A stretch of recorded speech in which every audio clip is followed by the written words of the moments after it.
À Kinshasa, une nouvelle drogue surnommée Bonsaï gagne du terrain parmi les jeunes. Présentée comme une forme de cannabis aux effets particulièrement puissants, cette substance circule désormais dans plusieurs quartiers de la capitale. Un consommateur ayant requis l'anonymat accepte de nous conduire jusqu'à son fournisseur.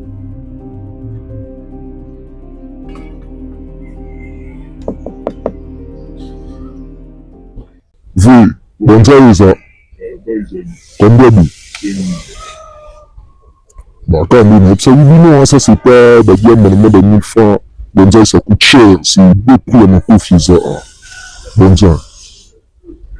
Bah, comme vous le voyez, c'était comme quand quantité aux hommes on a monté, mais beaucoup d'effets, beaucoup d'effets. On va vous le détailler un peu plus tard. Après avoir acheté sa substance, il accepte également de poursuivre l'échange avec notre équipe avant puis après la consommation de ces dernières. La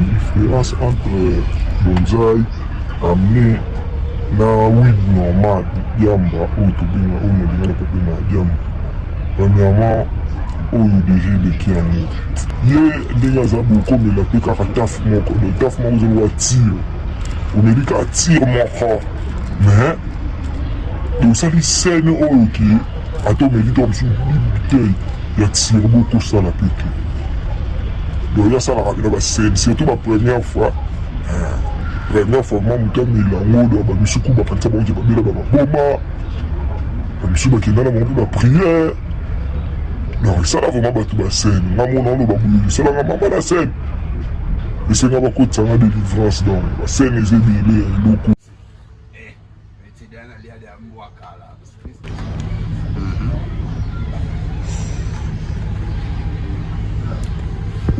nde na meli yango yo mode oyo sentir même na voix nanga mwa changement ekotia elakisi vraiment ke nasunga te kua bona nga na avenga nde me nande siku namoni lisusu namona nde ndenge okoma kili grand journaliste donc amokona mimona siku na mikili kafu. Après cet entretien avec le consommateur, direction le centre de santé mentale Téléma, à la rencontre du psychoclinicien Josué Ozo Alatem. Selon lui, cette forme de cannabis peut provoquer des conséquences aussi bien qu'à court qu'à long terme.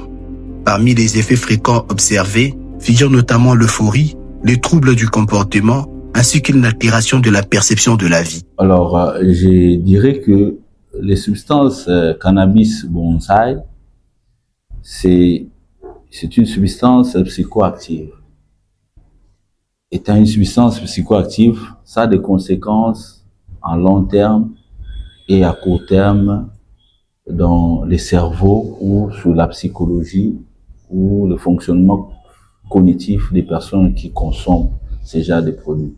Pour ce qui est des conséquences ou des effets à court terme, nous pouvons citer l'euphorie, c'est-à-dire quand quelqu'un prend ça, il est dans un état d'euphorisme, de joie, de contentement. Il sent comme il peut tout faire, il se sent fort, capable de tout faire. En court terme, toujours, ça crée aussi la détente, on se sent relaxé, on est calme. Ça modifie aussi la perception. Et certains verront peut-être que le ciel est en train de bouger, le ciel est en train de bouger. Ils vont peut-être voir des choses que d'autres ne voient pas.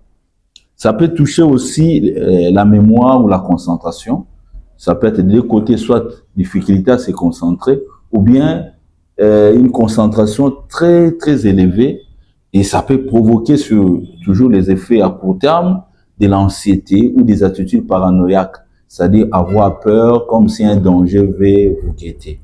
Mais à long terme, l'usage de ces produits diminue l'attention et la mémoire. Donc ça dérange l'attention et la mémoire à long terme. Il y a aussi risque accru de la dépendance. C'est ce que nous appelons l'addiction. C'est-à-dire la personne ne peut pas s'en passer s'il n'arrive pas à consommer cela. Il y a aussi les troubles anxieux et dépressifs. Ça peut pousser la personne à tomber dans la dépression ou à être anxieux. Et enfin, ça augmente les risques de psychose chez les personnes vulnérables, notamment les adolescents. C'est-à-dire les risques d'avoir des hallucinations, d'écouter des voix alors que personne ne vous parle, de voir des choses, donc voilà, de tomber dans ça, même aller dans les délires. Voilà des conséquences à court et à long terme de la consommation de ces genres de produits. Derrière la banalisation du bonsaï dans certains quartiers de Kinshasa, se cache une réalité plus préoccupante, celle d'une jeunesse de plus en plus exposée aux dangers de la dépendance et aux conséquences psychologiques souvent invisibles de ces substances.